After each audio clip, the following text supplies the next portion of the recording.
Hello, Tony. Thank you so much for booking a birth chart reading with me. Super excited to get this done for you. I've been studying your chart off and on for the past week, but I really got very serious and dove deep um, over Thursday, Friday, maybe a little bit Wednesday. Okay. Your chart is fascinating. You have an intense chart, okay, in many ways. I'm going to pull your chart up in a minute and do a screen share so that you can see the things that I'm talking about. I have my phone notes here, and I'm going to, then be referring back and forth between the screen here that where I do my live and then, the screen that I'm going to share with your chart on it. Um, by the way, and I don't want you to think that I like panicked and freaked out, but I kind of did because I'm like, oh my God, whenever I first thought that I had your wrong information, but we're good because I do have your Capricorn moon and Taurus rising. So we're all good there. March 4th, 1997, 10:30 a.m., Georgetown, Texas. So again, just some thoughts. I want to give you like an introductory thought process on this, and I may do this in two videos. We're going to see. All right. But again, you have a very intense chart, okay? Seemingly at both ends of the spectrum regarding opportunities and challenges, okay? Every chart has opportunities and challenges. And even understand this, the challenge spots are supposed to be those things that we start out with that are, kind of a thorn in our side, something that we're going to struggle with, that if we do this thing right, becomes our superpower. For example, say that the world is generally right here with a certain trait, okay? And we start out like right here, but over time, if we do this thing, we get up here, right? So that's kind of what challenges are supposed to be there. The opportunities are things that are, going to just help us along the way as we are in our journey. The birth chart really spells out what to expect as far as experiences. The free will comes in how we respond to those experiences, and whether or not we're going to keep repeating those experiences or if we're going to learn from them so that we can kind of shift into better energies. Okay, so let's talk about opportunities. And I spoke to this a little bit when I emailed you a few days ago. You have some very rare positive placements in your chart. Those placements speak to, and I'm holding my phone here so I can read this, they speak to notoriety repeatedly in your chart, being well known, particularly in your career. Okay. And those things are like more likely you're looking at becoming a late bloomer, which is like me. Okay. You share that in common with me. My chart speaks to that in a different way, but kind of a similar uh, thing between us. Okay. You have a lot of placements that lend themselves to, of course, having a natural intuitive ability, spirituality, dreams, visions, mediumship, and psychic abilities. Okay. Success, being well known, perhaps even fame. You have fame placements. That doesn't mean fame, but you've got them and you've got a lot of them. So I feel like later in life, if you do this thing right later in life, you're going to become very well known, particularly in your area of career. All right. Now you have some really intense, tough challenges. All right. Your chart has repeating themes associated with these challenges, just like it has repeating themes of the opportunities that you have. All right. Those themes have to do with struggling with energetic and identity boundaries. Okay. Codependency, escapism, addiction, which by the way, you share that in common with me. That is something that is a challenge in my chart. Okay. All of those things, in fact. You also, in addition to that, have something that is very challenging that you really need to be aware of, because this can create problems for you in romantic relationships and elsewhere. You have a lot of plutonic energy in your chart. Pluto, when you have hard aspects to Pluto, and you do, that can lend itself to the lower vibrations of Pluto, sometimes Scorpio, and those can come off as obsessive towards romance, okay, career, and many other areas of your life. And some people, if this thing is not harnessed, can even become stalkerish, okay? So be very, very aware of that. This is not saying that that's what's going to happen and what you're going to become. This is saying the awareness is going to help you to avoid this, right? Okay. Now, again, your chart does speak to your success coming later, and that is a challenge. All right. So, what do we say here? It's essential, and I cannot stress this enough, that you focus on learning to set your own boundaries and to respect the boundaries of others. Okay. You have many placements that lend themselves to becoming both codependent as well as overly controlling and possessive and obsessive. You need to be very mindful of this stuff so that you can work around this. Yeah, and again, you need to be very mindful and cognizant of the fact that you're going to many times feel strong urges toward escapism, which can lend itself to addictions. Okay, this is not uncommon with Pisces energy, but you've got it in other places as well. All right. So, and you really need to stay constantly mindful of these things, okay, that you're inherently going to be wanting to do that would put you in a low vibration, and check yourself regularly. Many times, Tony, in my own journey regarding, boundaries, escapism, things like that, and other areas of my chart that we don't share in common, I'm reminding of myself. I'm reminding myself of those things sometimes several times a week, even now. And that's not a bad thing. It just helps me to keep me in check, right? So, again, every chart has challenges and opportunities. Okay. Challenges are meant to be those things that start out as weaknesses, and those become superpowers if we do this thing right. You have a day chart. I want to point that out. And that's a positive. Why? I have a day chart too. There are certain transits that, when they occur, like new moons, full moons, conjunctions, things of that nature, that not always, but sometimes have a more intense and tough impact on night charts. Not all of them, but there are occasionally that happens. And so that's a positive, right? Now, what I want to do now is go over, and we're going to screen share. I will be occasionally stopping to get a sip of water because, I'm doing a lot of talking, but I'm going to go ahead and do a screen share and put your chart up. And I used for your, let me go here. I believe this is going to be it. Let's see. Yep. Okay. That's it. That's you. All right. So let's talk about it. Let's talk about it. I used Astro Seek, astro-seek.com. Kind of liking that a little bit better, okay, than astro.com. I've kind of gotten more into this, and I really like it a lot. So I want to I'm going to be using my mouse to point things out to you, okay, as we go along. But let me get a sip of water, and then we'll talk through this thing. And I'm going to go through every placement. Okay. We're going to talk about stelliums and things of that nature too. And we're going to talk about aspects, how things aspect and that sort of thing. And I'll go through that in a little bit more detail shortly. As we discussed, Taurus rising. This means that your ruling planet, first of all, let me just say this. Your rising sign is way more important than what most people realize, okay? That sets your entire chart up. And the ruling planet for your rising sign of Taurus is Venus, meaning that your chart ruler is Venus. Now, why is this important? Well, and I'm going to read, okay? The ascendant is the constellation, Taurus, that was rising or ascending on the eastern horizon at the time and location of your birth. Energetically, the sign of your ascendant, which is Taurus, is imbued into your energy, and therefore how you outwardly project to the world in physical form.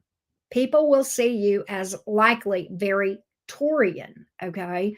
The rising sign, Taurus, can speak to your physical appearance and traits as well. So this is actually beneficial, okay? Because Venus is the sign of beauty, aesthetics, attractiveness, okay? It's also a planet that draws people to you. It's a magnet planet. You may have heard me say that before. So that's cool.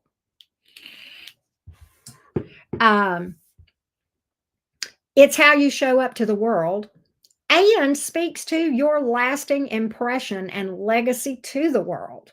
The rising sign sets up the entire birth chart, and in many cases, people relate to you more and see you more as this than your sun sign. This ruling planet rules your entire chart. So, very, very important. Venus, which is your Taurus rising, which that is your first house. Now, what you also need to understand is not only is that a consideration, but where Venus is in your chart. So in your chart, and I'm going to use my mouse here, right here is the sign of Venus. Okay. Venus is in your 10th house. So while it is true, and I'm going back over here, this is your ascendant, Taurus. You see that zodiac sign of Taurus, the bullhead, right? But you actually want to also consider that Venus, your chart ruler, is in your 10th house, which, by the way, you have a 10th house stellium. And we are going to talk about that in more detail later in this video. But again, let's talk about Venus, the planet of beauty, love, relationships. Regardless of its importance in your chart, which in this case it's super important, it will help to define how you come at interactions with your friends and your loved ones. Okay. As your chart ruler, its role becomes even more important because Venus, influenced by its placements, becomes one of the many lenses that you see others through. Okay, so this is going to affect how you see others. It shapes your personality. And as such, here's the words that people will likely use as they describe you, how they perceive you. Okay, charming, harmonious, and loving. Venus is also about pleasure. It infuses all things like love, relationships of all types, not just romantic, okay? Beauty, aesthetics, art, vanity, grooming, charm, social graces, style, sensuality, luxury, comfort, material things, not materialistic. I mean, that's the lower vibration, but money, because Venus also rules how we make and spend money. Okay.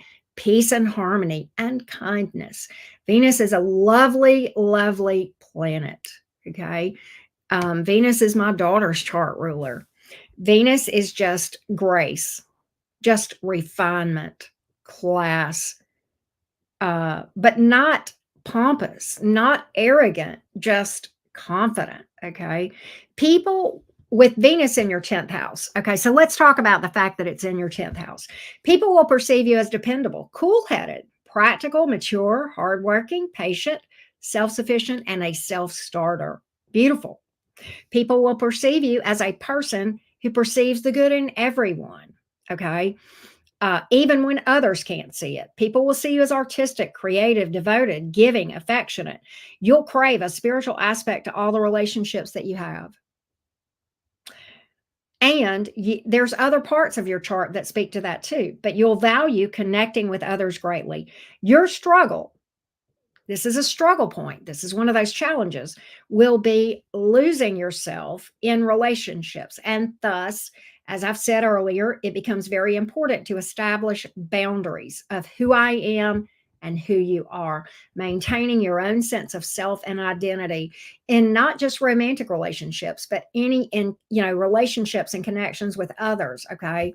So that's your chart ruler. We went into a lot of detail with that because it is important.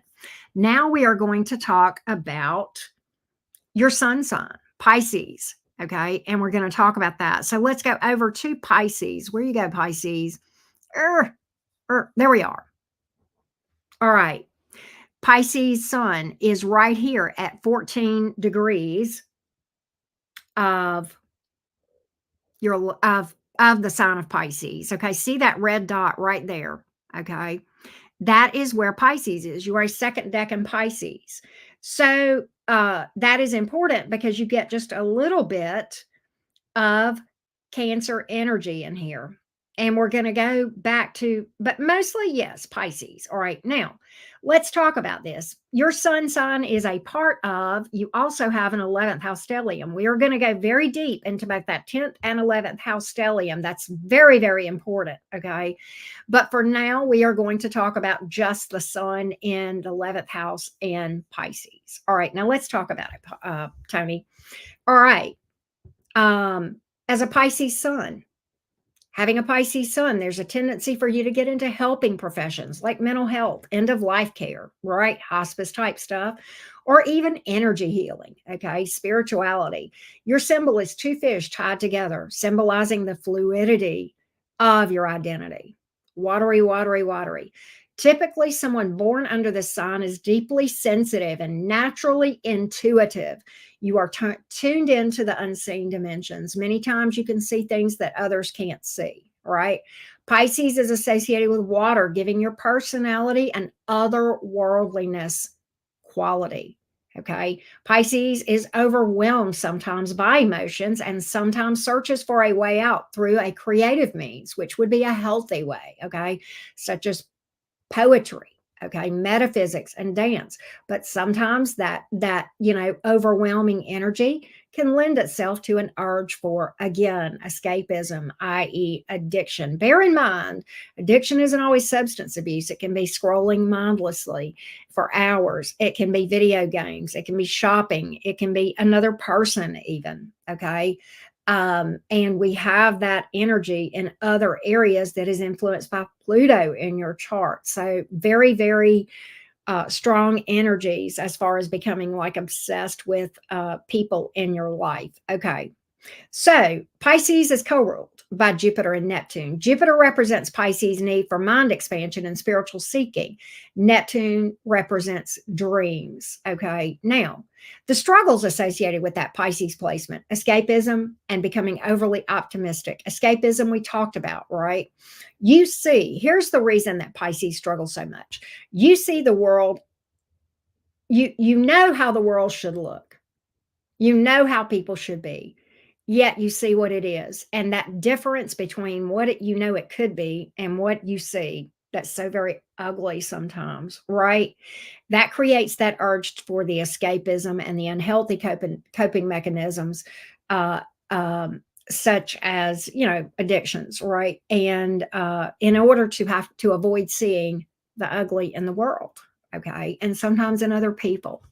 The challenge of being overly optimistic to look through rose colored glasses can mean that we, and I say we because I'm a 12th house person, okay, we misjudge and misunderstand people, and we only see others' potential while being blind to red flags, literally blind, because that is one of the challenges associated with Neptune, okay? We want so badly to believe that people will live up to what they could, to their potential, while often they do not. And this can, again, exacerbate the urge toward escapism. All right. The sun in the 11th house is kind of interesting because the 11th house is Aquarian energy. So you get a blend between those two energies. Okay. Keywords associated with 11th house: tribes, people, groups, social circles, social media, internet, technology, creativity, collaboration, charity, uh, altruism, humanitarianism, innovation, the future, brotherhood, sisterhood, secret societies, discovery, congregating, activism, and trends. The 11th house is associated with group identity and belonging. Now, there is a potential challenge here when you blend the energies of a Pisces sun in the 11th house, because it's about group identity and belonging. And yet, one of the challenges associated with Pisces is becoming your own identity, becoming enmeshed with other people. Okay. So it becomes very hard to and important to maintain a sense of self and your own individual identity, as opposed to being swayed by groups. Okay. And friends are probably going to be important to you in this journey, but you just got to avoid becoming enmeshed with friends, lovers, and so forth to a point that you lose yourself. Now we're going to talk about your Capricorn moon. All right. Let me go back over here so that I can point to it. Here is Capricorn moon. All right. Capricorn moon, okay, is at 25 degrees. By the way, you and I share Capricorn moon in the eighth house. We have the same moon sign and it is in the same house. This is a very, very intense moon placement because the eighth house is ruled by Scorpio. All right, we're going to get into it. The Capricorn energy associated with your moon. By the way, the two most intense zodiac signs on the zodiac wheel, Capricorn and Scorpio. That's you and I. We have it's like our moon sign is if Scorpio and Capricorn got married and this is their child, right? It's like a blending of those two energies and the emotions. The moon rules the emotions, all right? Let me get a sip of water and then we're going to talk about this.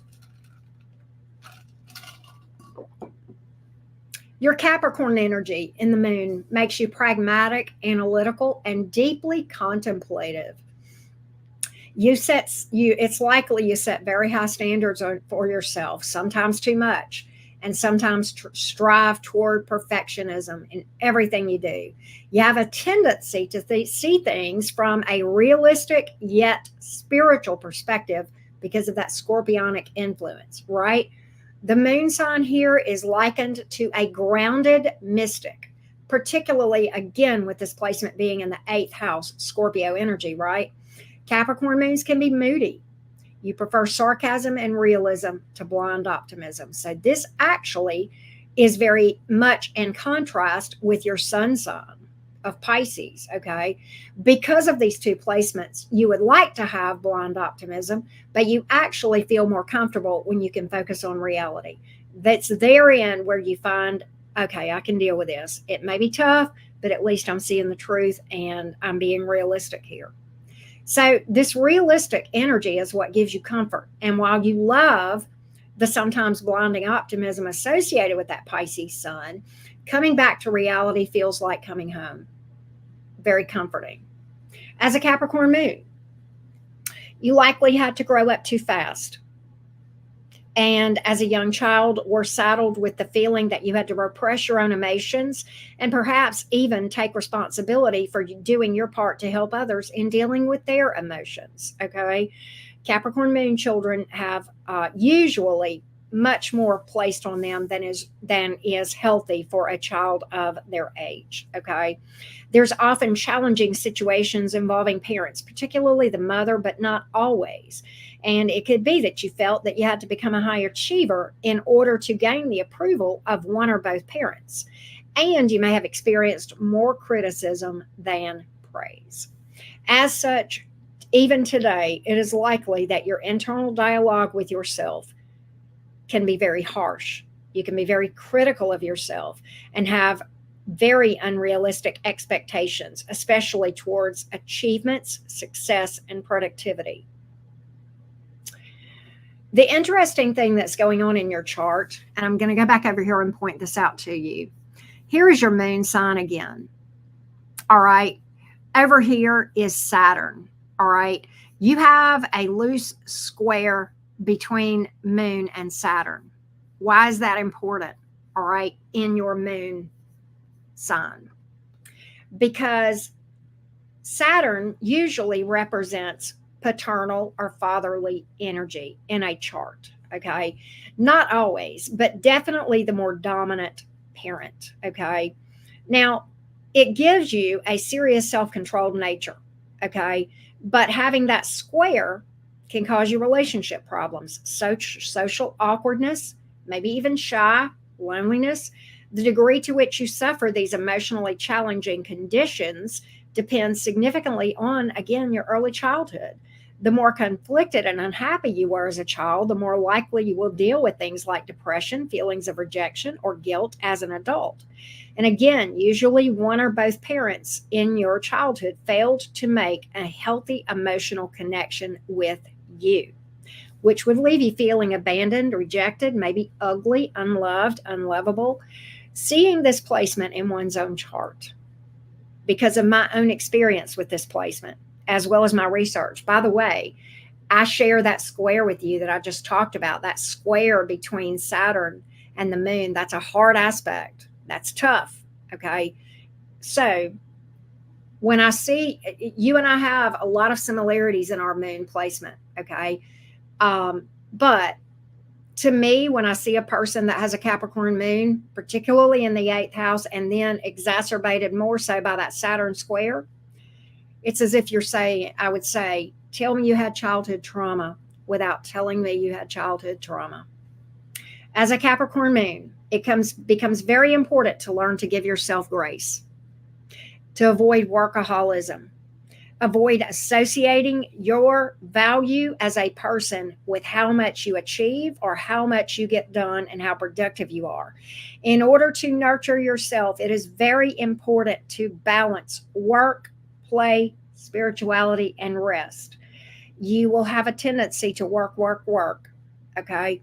Regular conversations that with yourself, that where you literally clap back at that harsh inner critic, become very helpful to those of us who have placements like this in our chart.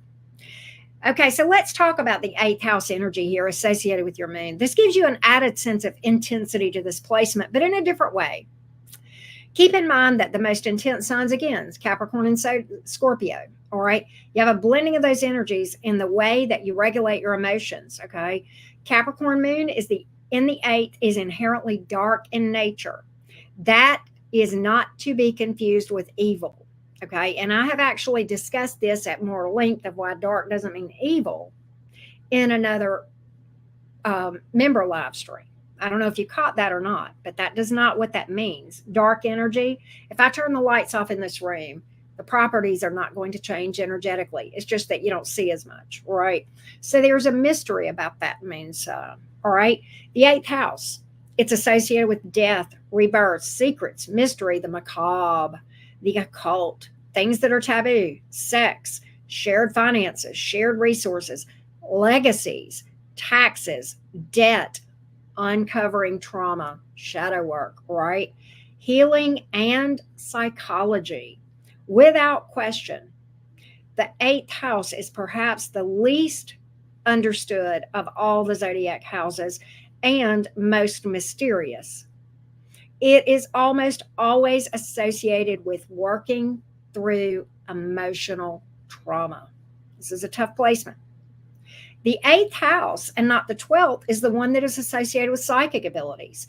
And your moon placement and where it is has a lot to do with whether you have inherent psychic abilities or not. So here you have the moon in the eighth house, which is going to lend itself to very early on having psychic abilities. That's why we often refer to Scorpios as human lie detectors. Because it's not the 12th house that is associated with psychic, which is Pisces. It's Scorpio, not Pisces. Pisces is more about intuitive abilities and sensing energy. But the eighth house, that's psychic. Okay. Your moon is here. Again, it is very likely that you, as you continue to work on yourself, you will become more and more able to just receive downloads out of nowhere, where you just know something. You don't know how you know. You can see people. You'll know what time it is, right? And you'll just learn how to, over time, as you continue to do shadow work, make more meaningful sense of what you have with these experiences. So in general, you're just as much a Scorpio moon as you are a Capricorn moon. Again, these are the two most intense houses, okay? You feel your emotions very intensely. However, because of that Capricorn energy, emotional regulation is very different for you. The mysterious of these two signs makes your emotions and mood very hard for other people to read, sometimes misunderstood. The moodiness associated here can be difficult for you and others around you, particularly given the level of intensity with which you feel those emotions. It can be that others perceive you as being overly sensitive or moody, where you don't feel like you are. There are things you can do to mitigate this. First of all, the awareness. Okay. Second of all, making it a priority. Actually find a way to feel your emotions and to express them in a healthy way in as timely a fashion as possible. Okay. Sometimes we have to do that alone. We talk about that a lot in shadow work. All right. So this placement makes it even more important to make shadow work a lifelong priority while also taking breaks from that so that you can rest yourself and self-care. Now let's talk a little bit about your Venus placement in the 10th house. And I'm going to go over here. This is right here, but it's actually in your 10th house. It's actually right here. Okay. It's in, or yeah, I'm sorry. Venus is right here. Okay. In your 10th house in Pisces. Okay. So let's talk about that a little bit. There is a part, this is a part of your 10th house stellium, which again, we'll discuss later. This is the placement of unicorns. This makes you very unique, okay? It's likely that you present yourself with a magic persona or holographic, okay? It's another part of your chart that lends itself to artistic tendencies, the need to escape. Again, escapism. It does lend itself towards having a great amount of empathy for underdogs and people who are down in their luck, okay? You are, as with many of your other placements, this means you're attracted to all things spiritual and could be drawn to things like crystals, tarot, oracle, that sort of thing. You are likely greatly influenced by teachers of spirituality and may later become one yourself. There are other things in your chart that would speak to that. You have a strong need to be validated, particularly when it comes to your spiritual experiences and your emotions. And if you feel invalidated, it's likely that you have a tendency to shut down. In romance, you love being in love. You have a tendency to fall too quickly, though, and to misjudge people. So it's very important to be mindful of those things and to take your time before you emotionally invest. All right. Boundaries in this area, once again, become super confusing. And if you aren't careful, once again, your identity can become enmeshed with that of your partner. Okay, so maintaining your own sense of self and identity, pursuing your own goals, that sort of thing, even when in a connection. But it is likely that you'll want a spiritual aspect to romance, okay, in your romantic connections. Venus in your 10th house gives you a blend of Capricorn in this, believe it or not. It's associated with social status, the public eye, reputation, notoriety, legacy, and of course, career. Okay. Venus gives you a bit of charm in this area. Again, aesthetics, even your smile will help you in the areas of life associated with the 10th house, right? Again, public eye, reputation, notoriety, career, legacy. Okay. Venus is an energy that attracts like a magnet. Okay. It's likely you'll bring people towards you that will help you in your career, in partnerships, whether it's romantic, business, or otherwise, because Venus is in that 10th house. That speaks to partnerships and connections that will help you. All right.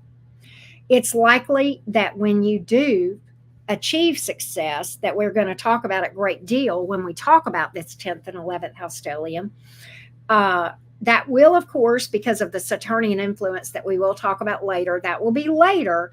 But when it does happen, it's going to seem like it comes easy. Let's talk about your Aquarius midheaven. And I'm going to point out where that is in your chart. That is right here. Okay, right here. Aquarius midheaven.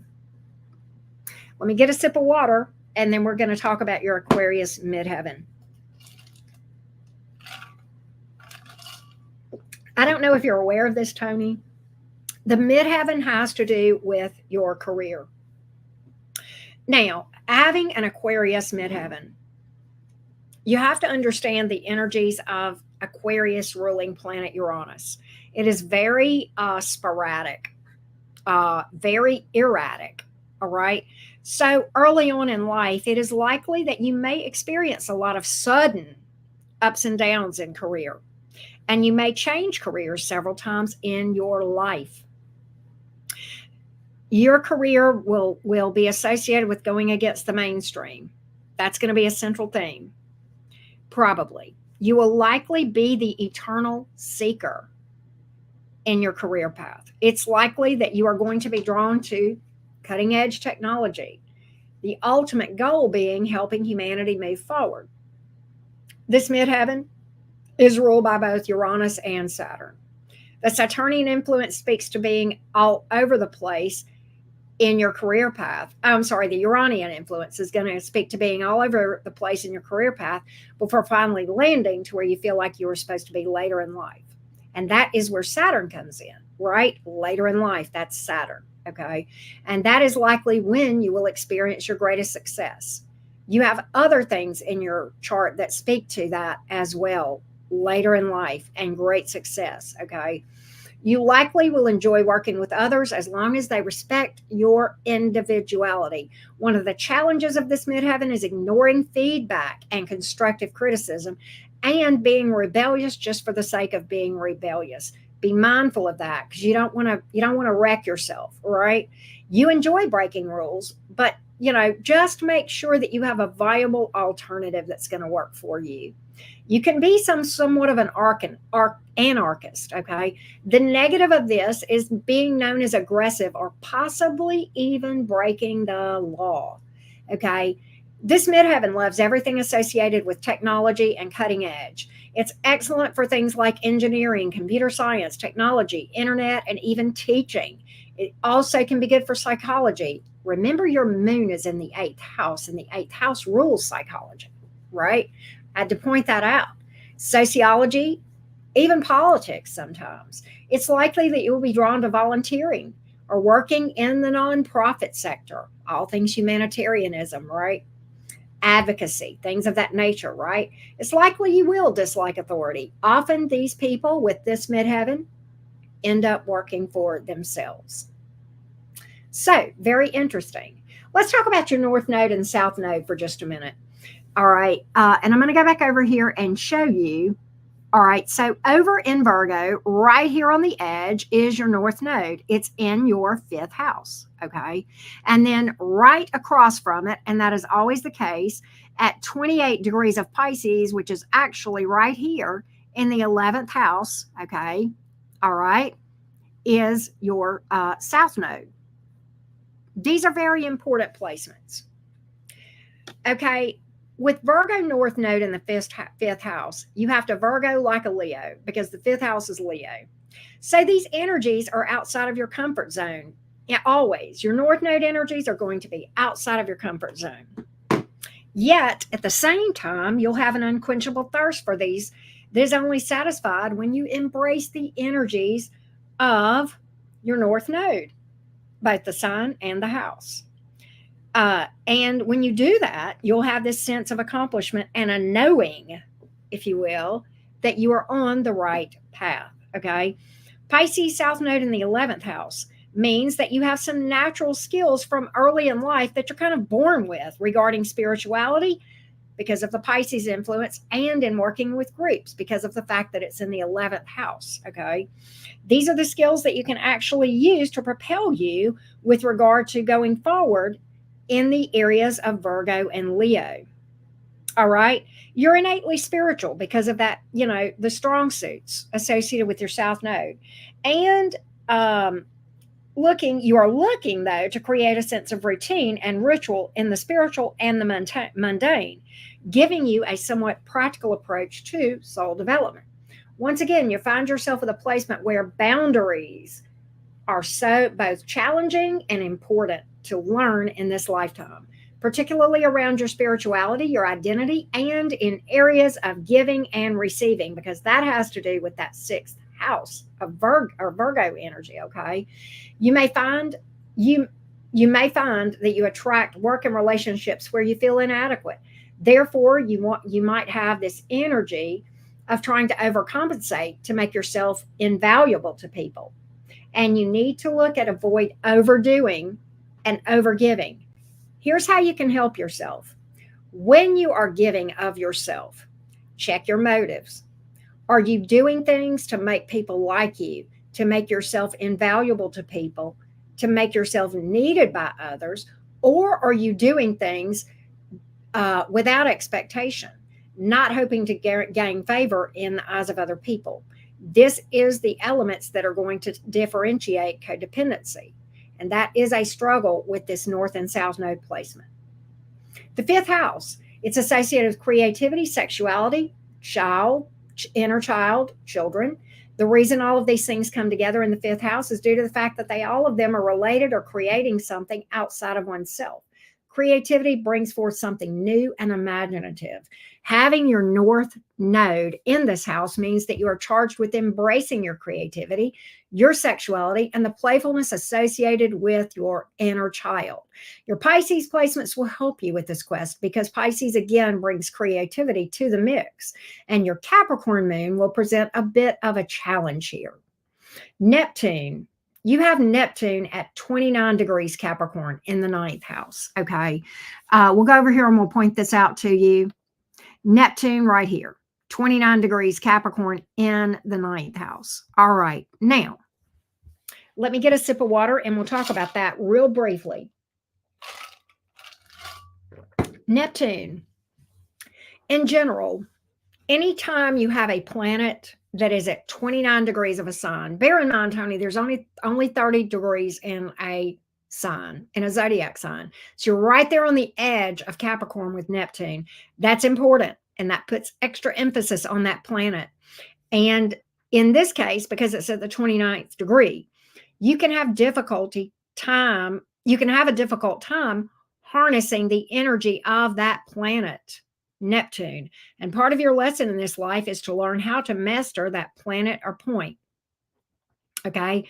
Your first instinct is going to want to run away from harnessing that, and that energy will get messed up. But you actually need to embrace it if you want to be your best self. Neptune is the planet of dreams, illusions, the subconscious. So having Neptune at 29 degrees can show someone who runs as far as from reality as they can, getting lost in their delusions and fantasies, and who rejects their fantasies. Okay, so you need to learn to focus on reality without completely avoiding your imagination, and learn to balance those two. Resist the urge to indulge in negative escapism, i.e., addictive, obsessive behavior, and face your problems instead of running from them. Once again, another placement that lends itself to escapism, right? Having this placement in the sign of Capricorn does mitigate this some, okay, because it grounds that energy. With the mixture of fantasy, drive, and focus, there isn't anything you can't accomplish with this placement if you learn to navigate the challenges, okay? But the thing to look out for is making sure that your goals are realistic, not being overly idealistic, right? And don't get discouraged by a slow timeline, because that's going to be, again, associated with that late bloomer energy that we're going to talk about in more detail later. Okay. Having unmet goals that were unrealistic tends to lead to disappointment. And again, the need for escapism. All right. Overall, this is a responsible and hardworking combination, though, that knows how to get things done. Again, if we harness those energies. Okay. Let's talk about Pluto. And this is going to be very important. Pluto. We're going to really hone in on Pluto. This is a very important part of your chart discussion. That is a very challenging part of your chart, okay, that you really need to be aware of. Now, hang on just a second. All right, so let's go over to your seventh house. And I'm going to show you this planet right here, Pluto, is at 6 degrees of Sagittarius in the seventh house. So you get a blending of Libra, Sagittarian energy there. All right, because Libra is associated with the seventh house. Let's talk about it. Pluto in Sagittarius, it's a very special group consisting of highly spiritual and intellectual people. You have natural tendencies towards shamanism, experiencing in-between states, and a connection between extraterrestrials even. Pluto in Sag brings slow and intense transformational energy to the way that we learn and educate ourselves. You would like to see a shift in how authority doles out information. Pluto in Sag sees the spiritual world alongside the scientific world as containing just as much basis in reality as hard evidence. You can imagine a world where information is free and available to everyone, and that's your ideal. You may go through times in your life where you are forced into silence, though. You will learn powerful lessons during this time about the use of language, words, and technology through a suppression where you can't speak, of your ability to have free speech. You see a future where your thoughts are just as valid as another person without the need for status symbols, right? You have an aversion to that, right? Pluto in Sag, it's a global generation that you're a part of, right? Because Pluto is a slow moving planet. It's like an entire sector of years that this placement affects. Okay, you're ready to see the world as one while still valuing cultural diversity, and as such you're going to connect very easily with others. Now let's talk about the fact that it's in the seventh house. Remember, the seventh house rules long-term relationships, okay, both business and romantic. All right, it is likely that you will establish meaningful and important long-term connections, but you have a big, big, big, big challenge with this. And I'm going to go back over to your chart and I'm going to show you why. All right, this Venus right here, up here, makes a square over to Pluto. This is probably one of the most challenging parts of your chart, Tony, that you really, really, really need to be mindful of. All right, that 90-degree square. Why is this so impactful? Let me get a sip of water.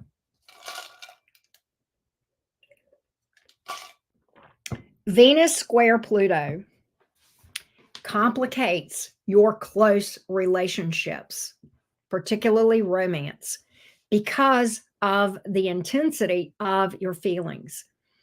Not your general mood and feelings, but how you feel and show love and affection. This intensity can show as infatuation or even stalking when you are even just attracted to a person. You seemingly will feel like you fall very deeply in love, but you may confuse that with obsession. And obsession and love cannot exist in the same place. Okay. This can even lead to threatening, controlling, possessive, and overbearing actions toward others, especially when you are younger, before you really learn to manage that energy. That is something that when you deal with people, you are going to have to constantly check yourself on, and you're going to have to focus on learning the difference between obsession and love. With age comes the ability to hide, not get rid of, but hide the more negative behaviors. But that's dangerous, okay? To really have your goals for real, true mutual love fulfilled, you've got to transform and not hide these potentially destructive behaviors. These negative behaviors mainly center around gaining total control of the relationship so that you need not feel insecure or worried that it might end. So Venus square Pluto can result in manipulative behavior like jealousy, guilt trips, possessiveness, and again, stalking. It is especially when you have breakups, right? You are probably, when you go through breakups, because of this placement, you're probably going to have a longer time of getting over people. And that is going to also be an indication that this maybe wasn't love, but maybe more obsession. But understand, obsession and love cannot coexist. Obsession is more about selfish, and you're mine, and I know it, and you need to see it, and I see it, and you don't. Love is selfless, allowing a person a freedom to be with whoever they want to be with and hoping they're happy, whatever their decisions are. So this is a very, very, very important placement. We are about to start another one that is super, super important. We are going to talk about your Chiron. Okay. I'm going to get yet another sip of water. I may take a second to actually chew up some ice and maybe even get a bite of chocolate. Okay. Because this is an intense one too. I'm out of chocolate in here. Oh, well. I'll just nibble on ice. But let me get a sip of water and we're going to talk about Chiron. I'm going to show you what's going on here. All right, so let's talk about Chiron in general. and then I'll go over to your chart and show you where it is. Chiron in general, or you have a very tough Chiron placement, by the way. Chiron represents our deepest wounds. Okay. Those are the ones that are the hardest to heal. Let me go over here now, and I'm going to find your Chiron, and I want to show you. Yeah, okay. I've got it right. Right here. All right. Oh, let me scroll up. So, well, you can see it. This is fine. Chiron is, why is this doing this? All right. Chiron is this little circle with a K right here. It is at 1 degree of Scorpio in your 6th house. 1 degree is very intense. Okay. Anytime you have anything at 1 degree or 29 degrees of a sign, that's going to make it more impactful. All right. Now we're going to talk about it. Chiron in Scorpio is a wound about control. Remember, Pluto rules Scorpio, and we've talked about the negative energies associated with Pluto, obsession, control, that sort of thing, right? Because we talked about that a lot with that Pluto square Venus in your chart. Okay, so it is likely that this wound is especially deep, given that it is in Scorpio, the most intense sign of the zodiac, right? And it is often a wound from a past life trauma or abuse. Because of that, it's likely that you don't even know the root cause of the wound. Yet it blocks you from being able to trust and love in relationships. And because of that Pluto square Venus in your chart, again, that with this wound is going to make it even more of a challenge to avoid going into that negative energy of obsession, possession, control in relationships. Okay. And this blocks actually being able to trust a person, which again is going to make you more likely to want to control. Okay. So you probably only trust control instead of trusting positive intentions or authentic love. You struggle to understand a world where people don't control each other. That seems normal to you, right? This wound will often manifest as inner negative talk projected onto yourself, your body, or onto other people. So this is another difficulty that's going to give you that inner dialogue, kind of similar to your Capricorn moon, okay, that you're going to have to get in check, okay? These are things that people will try to do, okay? Run away from the fear that the wound creates. Although this is often pushed down deep, okay? This fear will overtake any sense of self and become an integral part of your personality until the wound is dealt with. It is a very difficult wound to have, but this only makes it more important to deal with that wound in a healthy way. Shadow work, right? Chiron and Scorpio people struggle with boundaries. Again, you have another placement, right? Because there is a lack of understanding of a truly healthy relationship. So where the boundaries manifest here, the problem is not respecting other people's boundaries because you're wanting to control them and control the relationship, and so that you don't, in order to mitigate over your fear of losing a person, right? And so boundaries once again come up here. Okay. Again, this wound means that you will either feel the need to want to control or to allow yourself to be controlled. This can show up physically, emotionally, mentally, spiritually, or even sexually. I find that these individuals, people like yourself, often use sex as a means of power. Sex is a weapon if you're not careful. But control extends well outside of the bedroom, obviously, right? Chiron in Scorpio is the classic controlling partner, but it can also be the partner who gets controlled. This is why it is so important for you to be mindful of this, that you check yourself regularly on this stuff, okay? Alternatively, it can even lead you to become paranoid, power hungry, or obsessed with death and darkness. These are all very different attempts to control the outcome of something.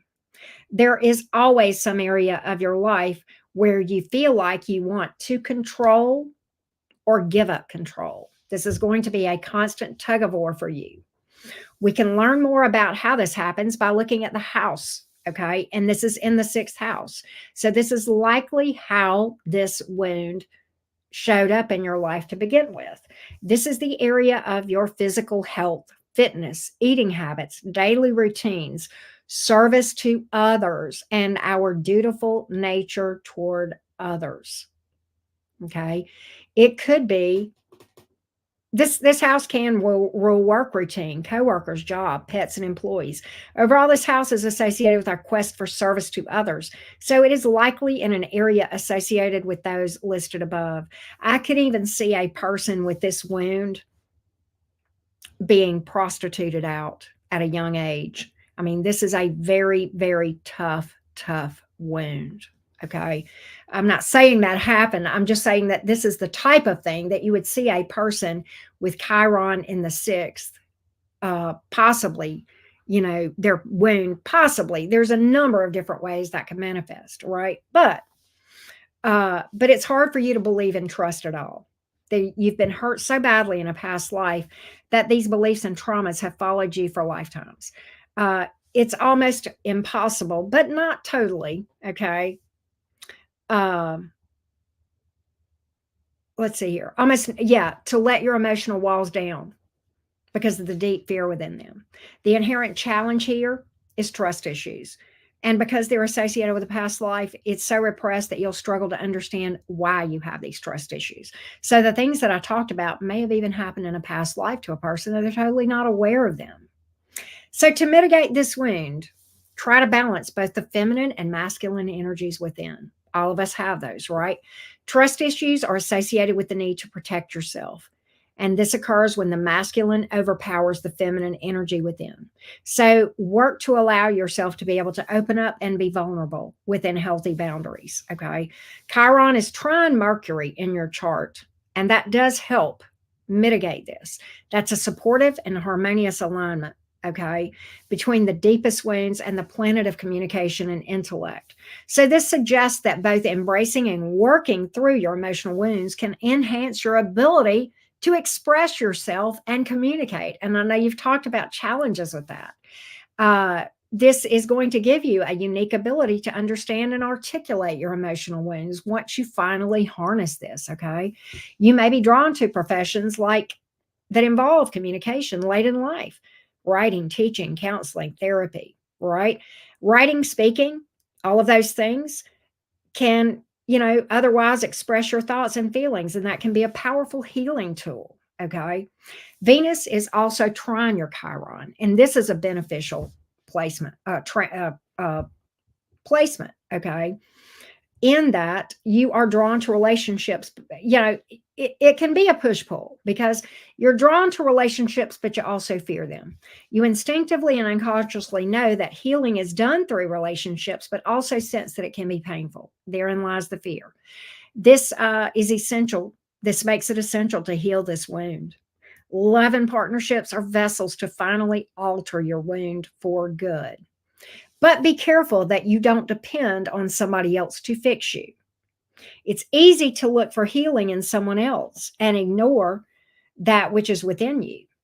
Venus trine Chiron means that you should embrace your relationships for the purpose of healing, but remember that healing comes from within. It is you that heals you. Your relationship simply gives you a means to be there. Once you're in a relationship, you have to constantly work on yourself. It simply means that your relationships will put you in situations that help you heal, not that your partner will magically heal you. Now, you have Neptune square your Chiron. It is likely that this is a pain with letting oneself go, becoming vulnerable. Neptune demands one lets oneself explore the world of no boundaries. This can be scary. Often you find it hard to let go and let the creativity flow and shine. Try and soften any defenses you have within you when it comes to opening and sharing your emotion. Chiron is also square Uranus. Okay, so this, again, Uranus is erratic. This can represent tension, conflict, and struggle within associated with this wound. Okay. But understand that those type of challenges can serve as catalyst for growth. Here are some ways that this can manifest: a sudden realization about a past wound that leads to healing, a desire to break free from societal norms and expectations to heal and grow from that, a struggle to balance the need for healing with the desire for freedom and independence, the use of innovative or unconventional means to heal. So there you have it. We are going to talk about the rest of your placements. And then at the end, we are going to talk about those very important two stelliums in your chart, the 10th and the 11th house. All right, hang on just one second. You have Mars at 1 degree Libra in the 5th house. And I'm going to go over here and point this out to you right here. 1 degree of Libra. This gives it, because it's at 1 degree, a lot of intensity. Mars is representative of, passion, sexual energy, anger, fight, war. Okay. And it's in Libra. Mars in Libra can provide you with a drive towards counseling. Okay. Acting as a mediator for others. You put immense amounts of energy into keeping the peace. This is not a conflict-driven placement. Mars and Libra individuals can have trouble finding their energy. Okay. You might have a tendency to move a little slower to find your goals and to reach your goals. Okay. And it may feel like it requires additional effort. Mars is in the 5th house. So you may have a tendency to use creativity and playfulness in achieving those goals. All right. You have Black Moon Lilith, and I want to talk about this. This is the other placement that lends itself to wounds. Okay. You have this at 28 degrees of Leo in your 4th house. All right. Right here. All right. Black Moon Lilith is also a wound. And people that have Black Moon Lilith and Leo, you have a strange relationship with attention. You want it, but you're afraid of it. Admiration from others is both feeling like a wound, like a healing balm to your wounds, okay, and soothes the pain. But in some cases, it can indicate that your need for attention was rejected and you were shamed for it. Because this is in your 4th house, it is likely this wound came from the home and family. And as such, this is an area that you will need to work on as far as your healing. All right. I'm going to go now. I'm going to skip down. I have the 10th and 11th house notes, but I'm going to come back up to those because those are your stelliums. And I want to go to your other placements first. I want to skip Uranus because that's going to be important. All right. Let's talk about Sun sextile Moon. Your sun actually forms a sextile to your moon. This gives you a charming and exciting nature. You're sociable, popular, and attractive. Again, late in life, right? You express yourself well in communication. You're going to develop that skill. You have a creative spark that makes you enthusiastic. Creative self-expression, energy, and ambition goes along with this, and you will likely enjoy happiness and great success. You should also have a very acute intuition, if not psychic ability. So again, this is another thing in your chart outside of that huge 10th and 11th house stellium that speaks to success and all of this poise and charm late in life. 11th, we're not going to talk about let's see. Let's go back here to, I want to go down to some of your other placements here. I'm not going to talk about the 11th house. All right, let's see here.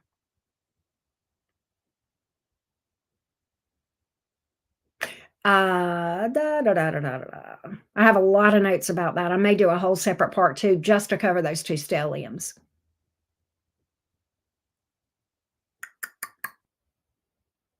Okay, let's talk about your rising sign.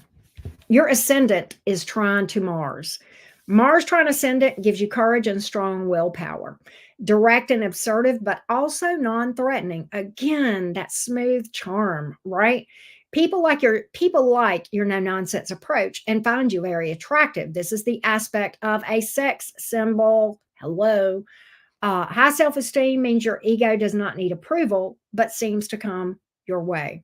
You're going to be seen as strongly independent. You will fight hard to be yourself and live on your own terms. You should have a lot of energy and enthusiasm for anything you're interested in. And this is going to just greatly enhance what we talk about with those 10th and 11th house stelliums. All right. You have a high degree of initiative and a sense of adventure. Okay. Meaning you're not afraid to make the first move, take risks. You probably will be physically strong. It's likely you're good at sports. Okay. And you might enjoy competing to win or just have a good time. Competitive streaks should also be good in the world of business. Once again, that's going to come into play on that 10th house stellium we're going to talk about. Now, your ascendant, your rising sign, also trines Neptune. I'm going to get a sip of water once again, Tony. All right. Neptune trine your ascendant makes you a sensitive, spiritual, and contemplative person. We've seen that in other places, right? You perceive the world through feelings and intuition. Very Piscean, right? And this can be hard sometimes to express in words. Again, very Piscean. However, through your creative talents and imagination, you share your inner soul with the world in a way that is innovative and inspirational. You come across as romantic, passionate, caring, adoring, and sympathetic and empathetic. But being such an idealistic dreamer, you may need a partner who can help you stay grounded and deal with the boring but essential realities of the mundane areas of life, like finances and things of that nature. Just the human existence, finances, laundry, right? Just responsibilities. Your ascendant is also trine your north node. When these 2 points form a trine, it's a favorable and supportive connection between your soul path and your self-expression. So that's going to help you go along that journey of the North Node. Your ascendant is square Lilith. This may cause you to grapple with your self-image until you deal with that wound that we talked about earlier with Lilith, okay? With Black Moon Lilith in Leo in your 4th house, okay? Now,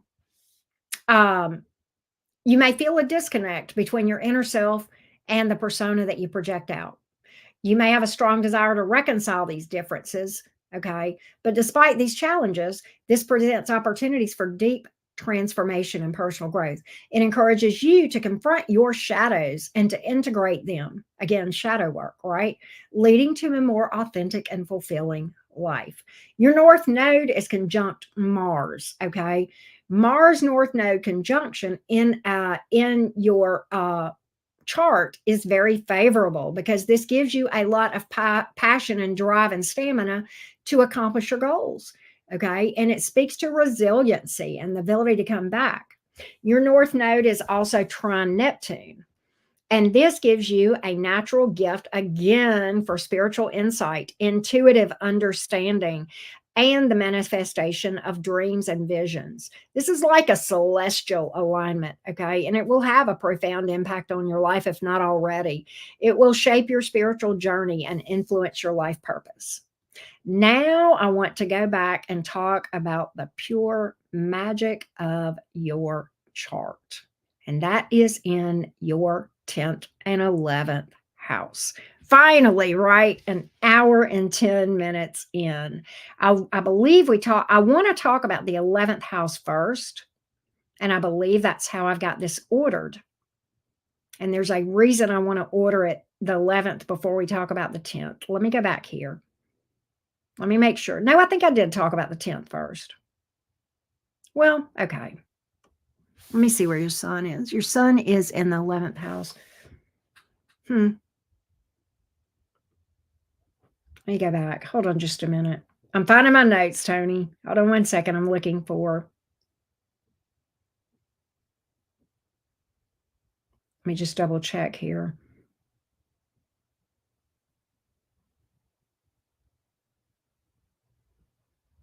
All right, let's talk about the 11th house. Now, I'm going to go over here and to your chart again. And we're going to talk about this is your 11th house right here. Okay. This planet right here, that's the little green planet with the ears on it or hat or whatever you want to call it, is actually in your 10th house. So you have four things over here in your 11th house. You have the sun, which is the red circle. You have the part of fortune. You have your south node, and you have Saturn.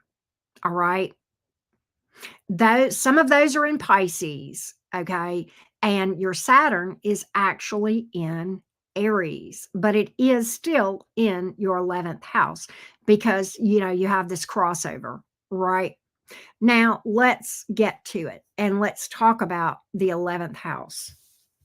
All right. Again, you have the sun, part of fortune, south node, and Saturn. I count nodes in stelliums. So I'm going to say you have four placements. Okay. Anytime you have three or more planets or a node in a house or sign, that is a stellium. All right. So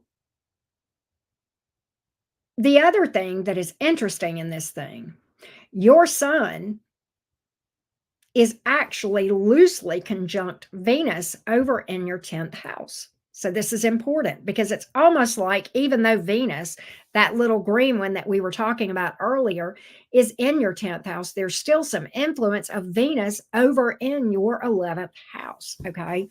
So, the part of fortune is conjunct the south node, both of those in Pisces. You have sun conjunct Mercury, and again, a loose conjunction with Venus. All right, now let's talk about the 11th house and what it has to do with. This is significant in your journey. Very, very significant. The energies that I'm going to talk about here. Groups, organizations, the love you receive, goals, hopes, wishes, humanitarianism, social consciousness, foster children. This house describes everything that comes into your life, even your hopes and dreams. But often the best things come through the other people when this is a stellium here, the collective, the group. Groups addressed by this house include clubs, organizations, social groups, networking organizations, and professional organizations. And this is really interesting to me because you have that 10th house stellium. That has to do with career, among other things. Okay, now the focus here is on the activities we undertake within these groups, how we make a difference, how we grow and actualize to our true selves. It's the group, by virtue of its collective strength, which helps us to define what we as individuals do. If you have a heavy emphasis on planets in your 11th house, this can symbolize a life full of achievement and luck. People with 11 house planets tend to be very influential. Now, the planets within the stellium will blend to see how these experiences will unfold and play out. So again, the sun, part of fortune, south node, and Saturn. Saturn indicates that a lot of the positive aspects of this stellium will come later in life. Until then, you may actually see a lot of challenges, restrictions, setbacks, feelings of isolation associated with the areas of life that the 11th house is associated with. Until then, you'll find that in these areas, you feel that you are working against impossible odds and seemingly unfair disadvantages. However, if you meet these challenges in a mature way and avoid slipping into victim mentality, this isn't fair, right? Late in life, the influence of Saturn changes from one of disadvantage to extreme advantage. Okay. And there is entirely associated with this a reward for the hard work, maturity, and pulling up your big boy pants, if you will, and just facing the adversity and doing the best you can and being mature and responsible. Saturn sextile Uranus brings you intelligence, intuition, creativity, particularly in the area of career.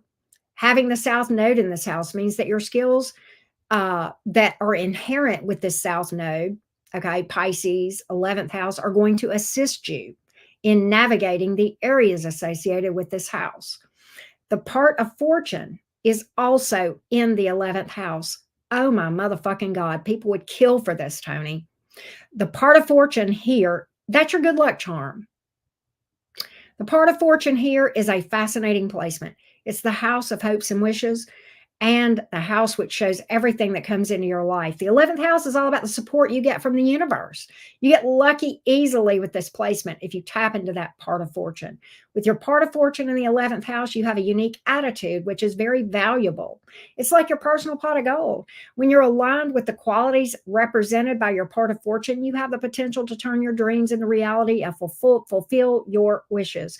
You can attract people who can help you on this journey. Generally speaking, your friends bring a lot of joy when you have a part of fortune in the 11th house. Now, let's talk about your Pisces sun in the 11th house. That blends the energy of Aquarius into your personality and identity. Okay. So you possess, because of that sun in Pisces, you have a superb intuition, bottomless understanding of people, extraordinary sensitivity. But you're too impressionable to each passing influence, too susceptible to hard luck stories. And so there again, boundaries, right? Learning to say no can be a lifetime challenge and project for you. A fatal flaw of a sun in Pisces is the tendency to flee from what you don't want to deal with. Again, escapism, addictive energy, right? You've got to fight hard for stability with the sun in Pisces, okay? For the strength and purpose and balance, all right? Combat the negativity of laziness, carelessness, and emotional confusion, all right? You need to working on a positive self-image. Play on your strengths and take responsibility, not let yourself fall victim to bad choices. And you have a predisposition to self-sabotage. And so be careful of that, be mindful of that so that that doesn't happen. All right. You're capable of great sacrifice and hard work. Intellectually, there's a curiosity that comes along with this, but you can be impractical and even lazy if you aren't careful. All right. The thing is that despite the fact that you work unselfishly for others, you find it hard to be strict and disciplined with yourself. You blend compassion and understanding with great fervor, okay, but you exert a unique power on people whose lives touch yours. But you may feel a lack of self-confidence to be a leader, but you are definitely a guide, teacher, and role model to many. And it's almost like you're destined for that. But because you're fundamentally going to be unsure of yourself, you prefer to work alone. But you have an instinct of finding what appears to be the easy way out. Okay. And if you're not careful, taking the path of least resistance. Okay. This is why so many talented, charming, and superior Pisces sun people never attain the position in life that they could so easily, the gifts could entitle them to. All right. So the sun in the 11th house does present a complex identity problem since the 11th house opposes the sun's natural house, which is the 5th house associated with Leo, where one is free to express themselves in order to find their own identity. Okay. So with your sun in the 11th, you become concerned not only with your personal needs, but with how your identity relates to the larger social construct, which could be a peer group, social group, society, or that sort of thing. So you may wrestle with seeking your identity within the group. All right. And, this can become a challenge for you. Again, boundaries, right? Questions are going to inevitably arise about how you are distinguished from the identity of the group. Okay. You have this need for a strong group identification, but hopefully recognize the danger that your personal identity can become enmeshed or submerged in the group identity. When this happens, the extent to which you can assert your personal identity and yet remain within the group become problematic. With your sun in the 11th, you tend to identify yourself in terms of your relationships to society or social groups. So you're likely to have a lot of social involvement, okay? Especially later in life with that Saturnian thing, okay? This can, again, lead you to attach your persona to a group identity, okay? And so be very cautious of that. One of the struggles is boundaries around your identity. again. Your sun squares Pluto. This has an unsettling effect on your personal relationships, similar to that Pluto Venus square. Okay. Ego conflicts can be likely, particularly in close personal relationships. Okay. When you feel like you're not in control, you may likely struggle with becoming agitated, where others thereby feel threatened. Okay. You can also, you'll often have these power struggles with other influential people and authority figures if you don't learn to harness that energy and the need to control. You really need to focus on achieving harmony. All right.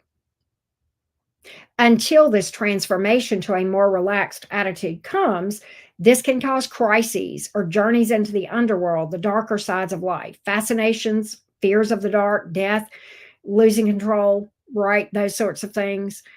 Living out secret taboos in your life, particularly your sex life, may expose you to danger. Addiction may expose you to danger, but will add to your life experience and promote transformation, but it just is a form of self-sabotage and better to be avoided. All right.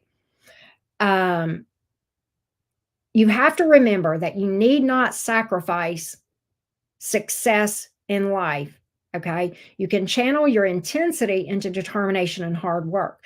Being ambitious while remaining less concerned about the competition will lead you to a position of power and authority. All right. Let's see. You have these, you'll develop, because of that 11th house stellium, you're going to develop multitasking skills that are quite impressive. You have an imagination. You are inherently an old soul. You may feel foreign in a human body and identify with being a starseed, an alien, or a mythical creature. All right. You may entertain the thought of even being a robot. You easily get bored and lose interest in things. Okay. These are some of the challenges. Okay. Now, Mars is opposite Saturn in this stellium, and that requires a lot of hard work to master. For some karmic reason associated with violence or sex, you must fight hard to get what you want out of life. And this is going to, again, more so be the challenges early on until late in life when Saturn flips the script and becomes more your friend than your foe, right? You may feel forced to compete for your fair share and to work harder for your fair share. Your wants and needs may feel blocked by other people. Okay. It sometimes can even be a fated event that will block your path. Anger is the first step because the combination of both of these tough, intense planets can turn nasty and spiteful. Timing is essential in dealing with your anger. All right. You tend to hold on to anger for too long with these placements. Okay. And that's not good for your health, your physical health. It would be best to give yourself time to understand your feelings and to find a healthy outlet to deal with that anger. Okay. Patience and initiative. You need the right mix of those, time and experience. Mars is opposite your part of fortune. I think I talked about that. Yep, I did. All right. So now I want to go back and talk about your 10th house. But again, remember, Saturn is going to make all of the success that I talk about in both the 10th and the 11th house happen later in life. And it's going to depend on how you deal with this from now until then. All right. It is likely, and I did not write notes about this, but Tony, it's likely that your second Saturn return is going to be your crowning jewel. And that happens late 50s. Okay. But you will start to see these successes some years before that, depending on how you kind of just take the bull by the horns and work against the odds. Right. All right. So let's talk about that 10th house stellium. I want to go back here to where I start talking about that. All right. Uranus is in Aquarius in the 9th house. Now, why is that important? Because it's right there conjunct with the midheaven. And I want to show you this in your chart because this is super important. Here's your midheaven. Okay, that's about the career. We talked about your Aquarius midheaven. You see this green right here? That's a conjunction. And you see Jupiter here? That's a conjunction. Good God Almighty. Jupiter is the planet of luck and opportunity and expansion. Uranus is that sudden erratic energy. Okay. So we're going to talk about both of those a little bit more. Let's talk about the Uranus conjunction first. Okay. It is basically the conjunction is referred to that conjunction where you have a conjunction of Uranus to the midheaven is called Uranus culminating. Culminating, meaning that you'll be seen as very important, very independent, and exciting. The downside is when you are forced to conform to societal standards. Oh boy. So that just really, remember Uranus rules Aquarius, and you've already got that Aquarius midheaven. And we talked about the energies there of being a rebellious, spirit. Okay. And having to harness that. Okay. So the downside, being forced to conform, it could cause you to struggle with anxiety, depression, or once again, addictive escapism type tendencies. Okay. This can lend itself to being seen as a creative and even a genius. I shit you not. Finding a balance between career and family is going to be challenging with natal Uranus conjunct midheaven. Frequent moves, long distance relationships, separation, and broken families are often associated with this conjunction. You do have a lot of adaptability and you can recover from change quite well. However, this is not always the case for your loved ones because they are impacted too, particularly if you have a family or relationship. This dilemma can be difficult to resolve, so you must learn to make compromise and sacrifice some of your need for freedom for the best of both worlds. Okay. A natal Uranus in the ninth house suggests that you want to create your own unique philosophy. Okay. You tend to question the status quo and accept that what society tells you only if it makes sense to you. All right. You have unorthodox views with this placement. All right. In the natal chart, this ninth house describes your views and how you expand your horizons, right? Uranus makes you interested in everything shiny and new. Planets in the ninth and third houses indicate lifelong learners. So you will probably always have this unquenchable thirst to learn. All right. Now, um, you are going to be, if not already, very intelligent. This does not surprise me in my interactions with you just on YouTube. You come across genius even now. I will tell you that. You do. Sometimes I don't understand you because you're above my fucking head and I'm a Gemini. Okay. Can I just tell you? All right. And I don't mean that as a slam, quite the opposite. You blow me away. You've definitely got that Aquarian mind. You really do. It's crazy. You're a closet Aquarius. You will never change my mind on that. Yeah, you're a Pisces, but you're just as much an Aquarius. Right. And we talked about that earlier. All right.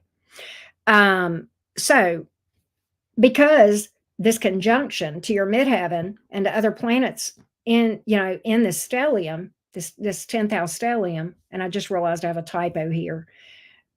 It's likely you're going to be perceived this way publicly by the public as at large. Genius, right? And what was the other word I used? Let me go back.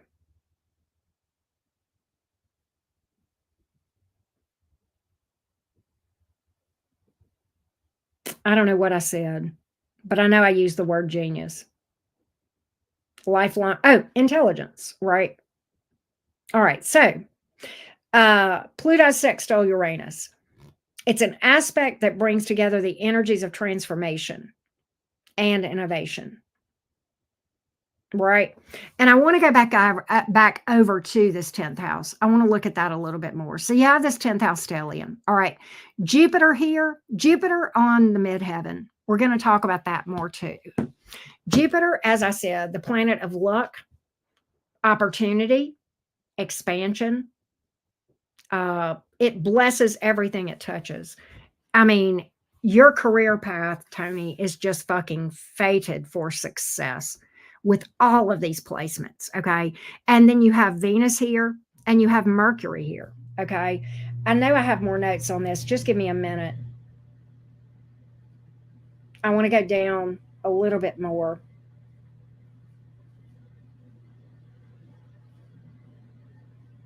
Hang on one second. Give me a minute. I'm trying to find my notes. Um,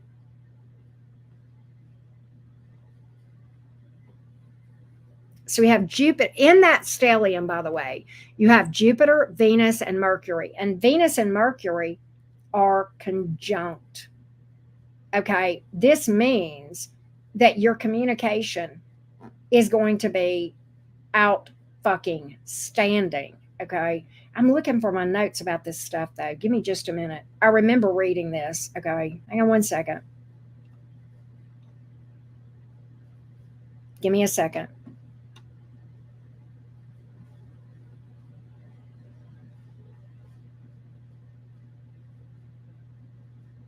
I have a shit ton of notes, but we've been talking for a long time, right? All right, give me just a minute.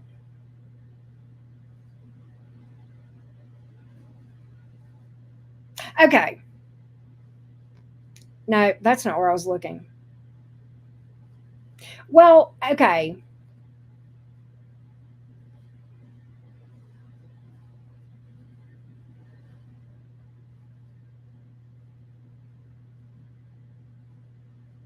I know we talked about the energies of Venus in your 10th house because we talked about your Pisces Venus in your 10th house. So I covered that a lot.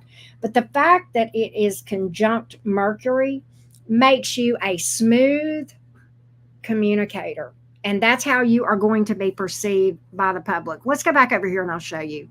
Right here, you see these two green little dots right here on the edge of your, here, let's do this. See those two green lines right here, right below my little pointer here. That conjunction between Mercury and Venus. Okay. And remember, the 10th house is about your reputation, your social status, how you're seen, of course, your career, accomplishments, legacy, how you're seen by the public at large. Okay. You're going to be seen as a smooth, charming, diplomatic, intelligent communicator. Again, I feel like this is later in life, okay, because of Saturn coming into play. And I really want to just go back and talk about this 10th and 11th house in general, okay?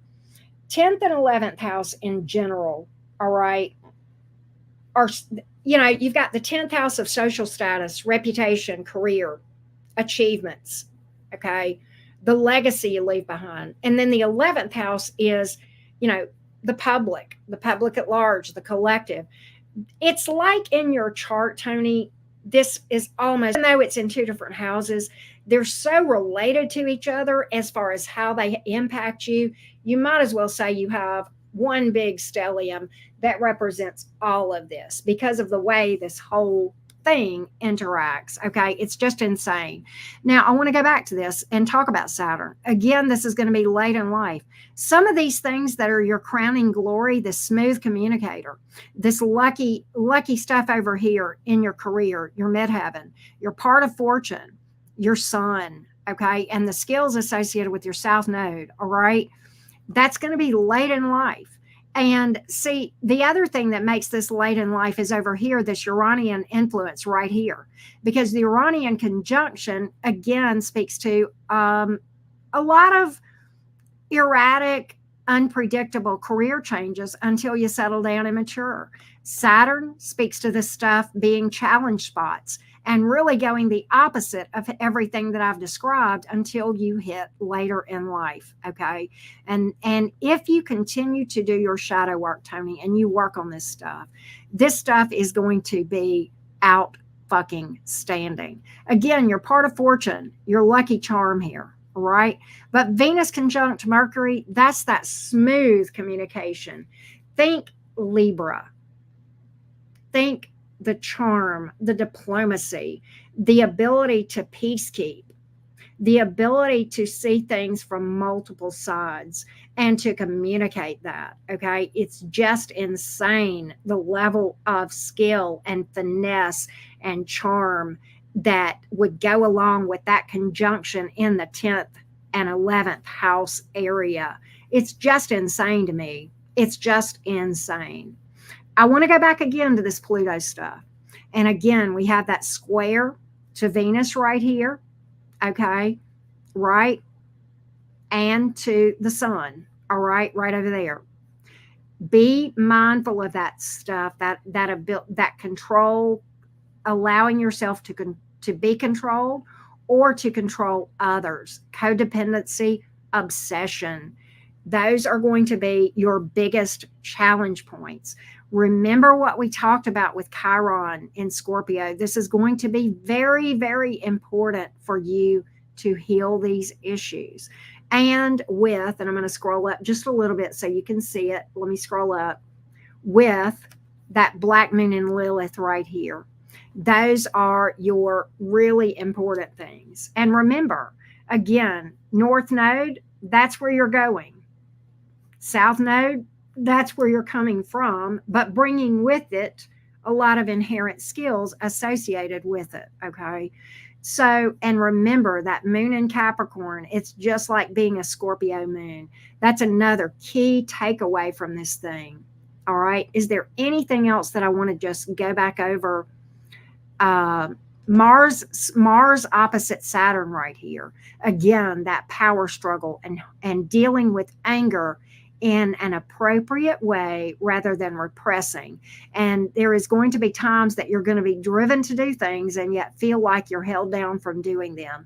And that's whenever you have to pull up your big boy pants in order to navigate Saturn, so that Saturn works this 10th and 11th house for you when, as you mature and grow. The ways to work Saturn faster: shadow work, inner work, saying, I'm just going to do whatever it takes. Avoid victim mentality. Avoid finding yourself in situations where you want to say, life is not fair, and just remind yourself, life's not fair to anybody. This is my cards that I got to navigate, right? And that sort of thing. So, Tony, in short and in summary, because I think we're now kind of wrapping things up, I hope this helps. I hope this helps. I have thoroughly enjoyed reading your chart. Your chart is fascinating. And I swear to God, to the placements that you have in that 10th and 11th house. And the interesting thing about it does come later in life because of Saturn. But it's almost like Saturn is making you wait until you can handle it. Think about handing those energies to a 20-year-old. Oh my God, they would be unhinged to have so much success in their life so early on. And, almost maybe would become egotistical and perhaps with that Piscean energy, self-destruct. It would hit them early and then they would self-destruct.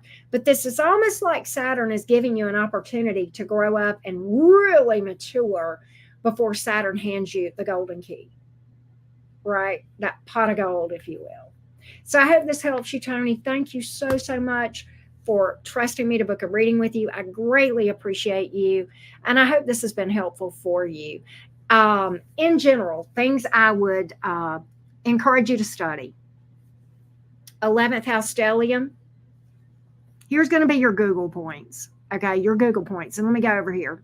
All right. I went to the wrong place. Nope, I did. I went to the wrong place. Here we go. All right. Here's the things you want to Google. 11th house stellium, 10th house stellium, Saturn in Aries in the 11th house, South Node in Pisces in the 11th house, part of fortune in Pisces in the 11th house, Sun in Pisces in the 11th house. Okay, you may have to do these separate between the zodiac signs in the house. Okay, you may have to do like Sun in Pisces, Sun in the 11th house. All right, I want you to Google Mercury in the 10th house, Mercury in Pisces. Okay, Venus in the 10th house, Venus in Pisces, Venus conjunct Mercury, Aquarius midheaven, Jupiter conjunct midheaven, Uranus conjunct midheaven, Uranus in the 9th house, Uranus in Aquarius, Neptune in the 9th house, Neptune in Capricorn, Moon in Capricorn, moon in the 8th house, Pluto in the 7th house, Pluto in Sagittarius. Pluto square Venus is one you really need to hone in on, and Pluto square the sun is another one you really need to hone in on. Okay, here's another one you really need to do a deep dive in. Chiron in Scorpio, Chiron in the 6th house. All right, Mars opposite Saturn, Mars in Libra, Mars in the 5th house. South node in the 5th house, North node in the 5th house, not South node, North node in Virgo. Black moon Lilith in Leo, Black moon Lilith in the 4th house. Okay. Taurus rising, Taurus ascendant. That's another one you can really delve into. And those are topics that I would really recommend that you dive deeper into as you start to look at digging into your chart.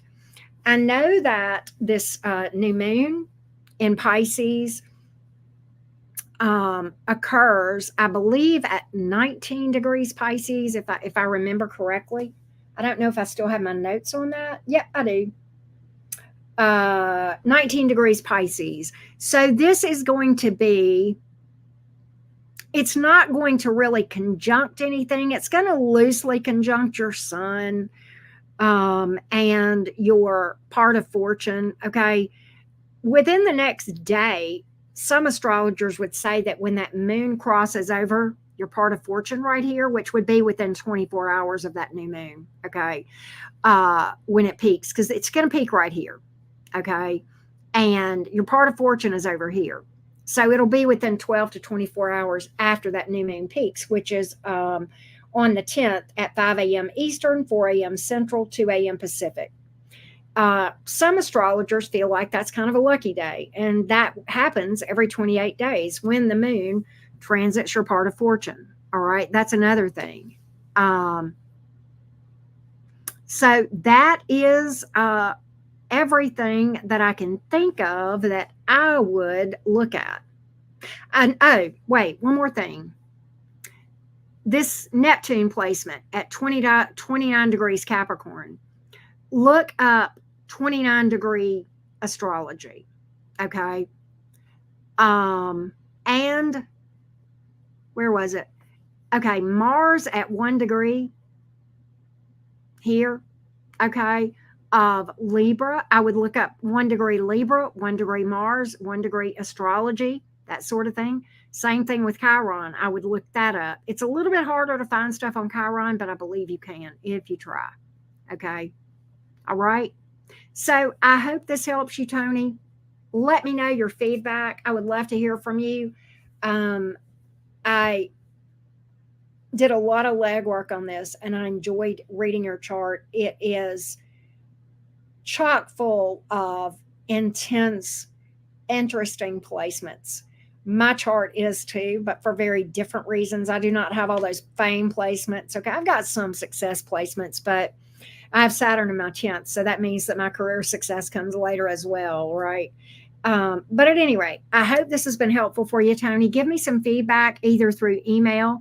You can comment below this video if you want, and I'll see it. I should see it there. If you don't see me respond to it, that means I didn't see it. So maybe just shoot me an email and let me know your thoughts and what your feedback is. Thank you so much, Tony. I wish you the best. Let me take this off. Okay, there we go. So thank you so much, Tony. I greatly appreciate this. I hope that you seeing your chart was helpful as a part of me going through this. You'll have to let me know. See you later.